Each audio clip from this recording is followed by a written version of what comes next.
Assalamualaikum warahmatullahi wabarakatuh. Kami dari kelompok 3 akan membawakan materi mengenai struktur kelompok.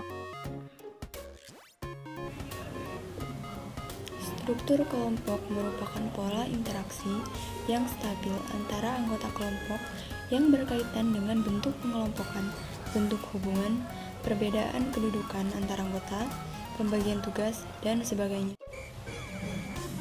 Selanjutnya ada karakteristik pembentuk kelompok, yaitu yang pertama adanya tujuan yang menentukan teritori kelompok dan yang menyatukan semua anggota. Yang kedua ada pembagian peran atau struktur kelompok. Yang ketiga ada prosedur untuk mengendalikan konflik. Yang keempat ada norma yang mengatur. Yang kelima adanya adaptasi kelompok pada organisasi. Yang keenam ada dasar sosial budaya. Dan yang terakhir ada keeratan antar anggota. Yang selanjutnya adalah norma. Norma merupakan standar perilaku yang diterima dan digunakan bersama oleh anggota kelompok. Norma berfungsi untuk memberitahukan kepada anggota apa yang seharusnya dan apa yang tidak seharusnya dilakukan.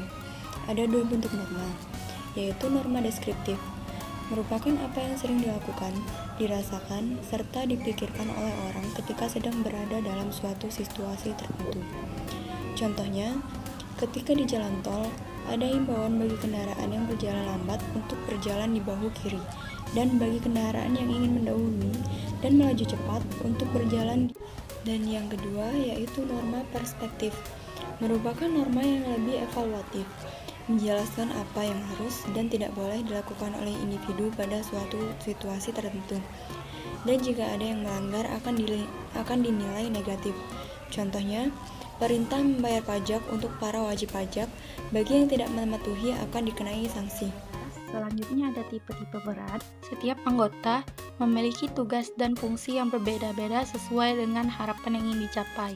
Ada tipe-tipe peran menurut Dan dan Searle dalam Voice 1983 membagi peran di tiga. Yang pertama, task role, anggota kelompok yang melakukan tugasnya untuk mencapai tujuan tertentu pada kelompok tersebut.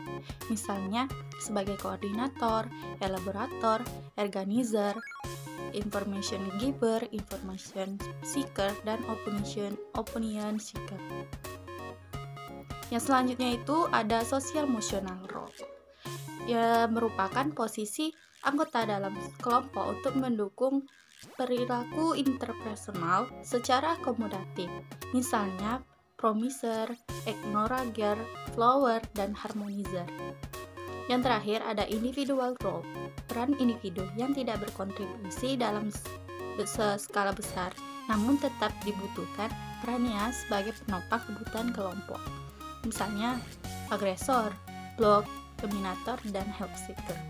Selanjutnya adalah relasi antar kelompok, yang mana kita tahu relasi itu terbagi menjadi tiga, kelompok dengan kelompok, individu dengan kelompok, dan individu dengan individu. Nah, yang akan kita bahas kali ini adalah relasi antar kelompok. Hubungan antar kelompok itu bisa terjadi karena adanya interaksi suatu kelompok dengan kelompok lain.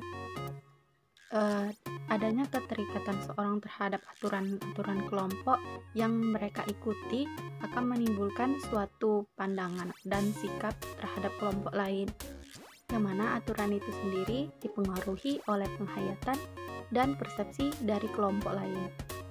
Adanya kelompok-kelompok memiliki aturan tertentu mengenai hubungan antar anggota sesama kelompok maupun dengan luar kelompok, membuat pola hubungan antar kelompok mengarah pada pola pluralisme dan melenceng dari arah pola integrasi.